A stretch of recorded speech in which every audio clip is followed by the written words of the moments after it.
Samantala sa iba pang balita, panibagong batch ng Persons Deprived of Liberty o PDL ang pinalaya ilang araw bago ang Kapaskuhan. Yan ang ulat ni Gab Villegas. Aabot sa 1,900 na mga Persons Deprived of Liberty o PDL ang pinalaya ng Bureau of Corrections matapos makumpleto ang kanilang sentensya sa kanilang mga nagawang krimen. Sa New Bilibid Prison, pinangunahan ni na Acting Justice Secretary Frederick Vida at Bucor Director General Gregorio Pio Katapang Jr. ang pagpapalaya sa mga nasabing PDL. Ayon kay Acting Secretary Vida, magandang pagkakataon ang pagpapalaya sa mga PDL ngayong nalalapit na ang Kapaskuhan. Ngayon po ay makakasama nila ang kanilang mga mahal sa buhay pagkatapos nila pagdaanan yung proseso. At ang atin nga pong panalangin, sila ay may karampatang kakayanan na bumalik sa kanya-kanyang lipunan. Habang pinagbabayaran ang kanilang sentensya sa loob, dumadaan ang mga PDL sa spiritual reintegration at hinuhubog ang kanilang skillset at pinaiigting ang kanilang reintegration habang papalapit ang pagtatapos ng kanilang sentensya. Sa pakikipag-ugnayan po natin sa DOLE at sa iba-ibang ahensya, nabibigyan po natin sila ng pagkakataon, ng oportunidad. Ayon rin sa kalihim, napapalaya ang mga PDL sa maraming kadahilanan. Meron iba dyan, na-serve na nila yung sentensya nila.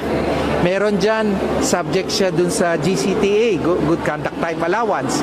May iba't iba. Meron namang iba dyan, doon lumabas yung desisyon ng korte na acquittal. Diba? Na acquitted.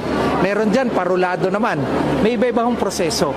Pero lahat po yan ay pinag-aaralan ng ating mga abogado at iniisa-isa lahat ng kanilang records. Tuloy-tuloy rin ang ginagawang proseso ng Bucor para sa pagpapalaya ng mga PDL at pagpapaluwag ng bilibid sa pamamagitan ng pagtatayo ng mga super maximum facilities sa mga regional facilities bilang bahagi ng long-term plan ng ahensya.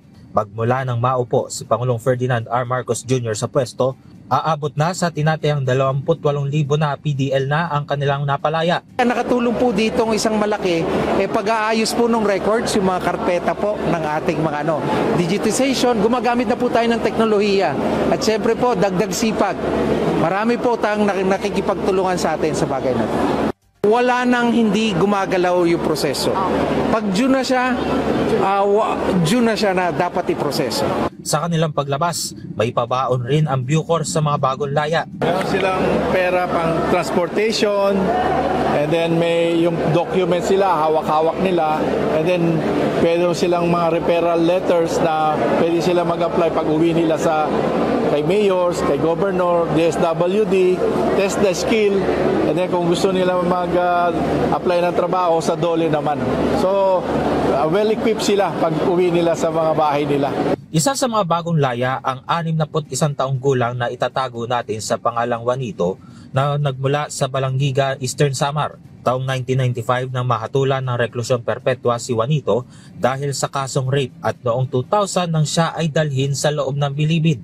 Para kay Juanito, naging maganda ang kanyang pamamalagi sa loob ng bilibid dahil sa magandang pakikitungo sa kanila ng mga tauhan ng Bucor. Labis ang kanyang kagalakan dahil matapos ang 3 dekada ay muli niyang mararanasan ang maging malaya. Sobrang saya po na makakapiling ko ng aking mga mahal sa buhay sa malayang lipunan. Sa loob ng kulungan yung pinanghawakan ko, yung pagsunod para makamit ko yung pagbabago, yung mga itinuro sa akin ng mga nakasama kong pari.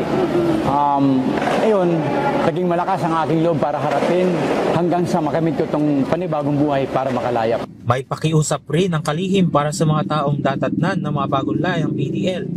I-welcome sila at bigyan sila ng the second chance to living peacefully with their respective communities and with their respective loved ones.